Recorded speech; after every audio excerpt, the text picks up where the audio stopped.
सोनाळी बौद्धवाडी येथील सुजल भोसले हे आपल्या कुटुंबातील अन्य 5 सदस्यांसहित रिक्षानं वैभववाडीहून फोंड्याच्या दिशेनं जात होते. खांबाळे आदिष्टी मंदिरानजीक त्यांचं गाडीवरील नियंत्रण सुटलं. गाडी रस्त्याकडेला असलेल्या झाडावर जाऊन आदळली.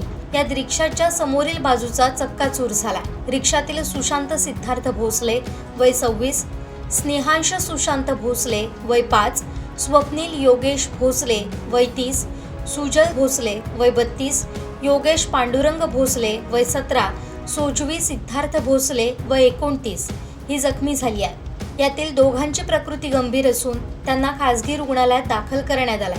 अपघातात चालकासोबत पुढील सीटवर बसलेला 5 वर्षांचा स्नेहांश भोसले हा गाडीत अडकला होता. त्याला खांबाळे येथील माजी उपसरपंच गणेश पवार, योगेश पवार, अक्षय पवार, दीपक पवार, जयेश पवार या तरुणांनी बाहेर काढलंय.